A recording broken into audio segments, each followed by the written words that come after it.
Le narguilé ou la chicha est une pipe à eau utilisée pour fumer du tabac. L'usage de la chicha concerne quotidiennement plus de 100 millions de personnes dans le monde. Au Togo, de plus en plus de jeunes se tournent vers l'utilisation de la chicha. Le législateur Togo a interdit les cigarettes avec menthe et autres. Or ici, étant donné que la loi n'a pas très bien spécifié sur la chicha, les gens ne comprennent pas que c'est les mêmes lois. C'est un produit dérivé du tabac. La narguilé ou bien chicha, c'est pour ça qu'on appelle ça pipe à eau. C'est une pipe où une partie en fait, il y a de la fumée, mais cette fumée est provoquée par la vapeur qui est en dessous. Et cette vapeur permet d'envoyer le produit très profondément dans les poumons. Et c'est ça là où ça cause beaucoup de dégâts. Il n'est donc pas rare de voir des attroupements entre amis autour de cette pipe à eau, essentiellement composée de tabac et d'arômes de fruits. Cette nouvelle passion des jeunes est loin de procurer que des sensations de bien-être. Si certains consommateurs en sont conscients, la majorité nie les effets néfastes sur la santé. Le chicha, c'est un truc, comme toute fumée, comme la cigarette, la beuh et tout, c'est juste pour se détendre et tout. Comme un dimanche, on se trouve à la maison, en fait il n'y a pas d'activité, la matinée comme ça, on se regroupe entre amis et tout, on fume du charbon. C'est comme fumer quoi. Selon ce qu'on me dit souvent, on me dit que la chicha, elle est plus mauvaise que la cigarette. Parce que selon les informations que nous entendons souvent, que la fumée du chicha, c'est plus fort que la fumée de la cigarette. C'est-à-dire, une bouffée de fumée de la chicha, c'est comme 10 fois une baguette de cigarette en fait. Je sais que le mécanisme nécessite un entretien régulier. Le non-respect des règles d'hygiène peut causer des ennuis de santé. On ne fume pas la chicha sans avoir mangé et les femmes consomment aussi de la chicha, chacun y trouvant son plaisir. Selon les rumeurs, une mesure de chicha pleine correspond à 10 bâtons de cigarette et que la chicha est plus dangereuse que la cigarette. Pour moi, c'est une affirmation qui est fausse. La cigarette contient de la nicotine alors que la chicha que nous fumons, c'est juste de l'herbe. C'est une dérivée du tabac que nos grands-parents fumaient depuis des années. C'est un produit qui est très toxique. Lorsque vous fumez de la chicha pendant 1 heure, ça correspond à peu près à une vingtaine de paquets de cigarettes. Donc vous voyez que ce n'est pas aussi bénin qu'on pense, parce que les gens pensent que c'est un produit qui est inoffensif, alors qu'il est très dangereux.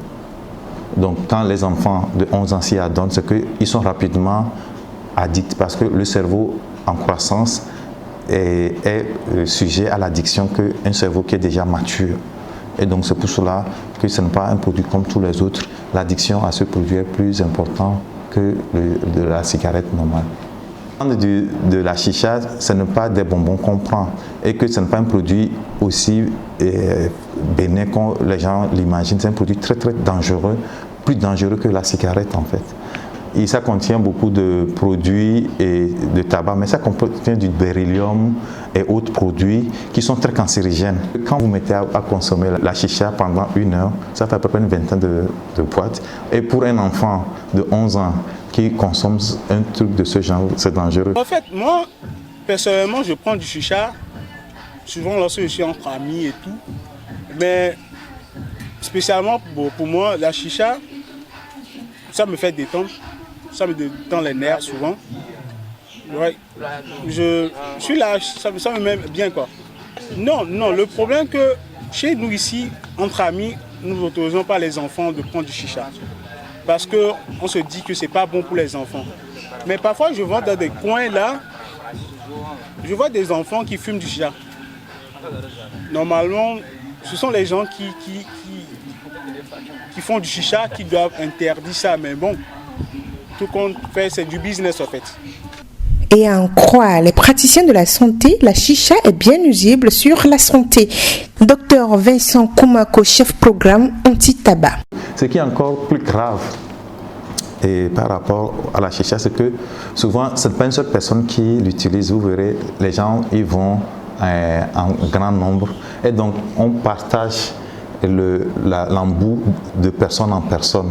Et donc, supposons que des personnes ont l'hépatite B, C, c'est vite transmis. Si d'autres, la tuberculose, tout ça là, même avec ce que nous avons actuellement, la Covid, donc on a rapidement pris rapidement ces germes et avec toutes les conséquences que ça entraîne. Si effectivement il le prend, tout ça, c'est que la partie qui est mise de côté, c'est les maladies infectieuses. Maintenant, pour ce qui est des maladies chroniques, il va les développer. La narguilé ou bien chicha a deux composantes. Il y a une composante infectieuse et une composante maladie chronique. La composante infectieuse, c'est ce que les personnes qui se partagent l'embout se donnent comme maladie. Et la partie chronique, c'est ce que le tabac et la composition même du produit donnent, les cancers et autres. À la longue, il y a les cancers. Les tout premiers, il y a l'addiction. L'addiction, c'est une maladie. C'est-à-dire que quand vous ne voyez pas, quand vous n'avez pas accès au produit, vous êtes mal à l'aise, vous développez beaucoup de malaise.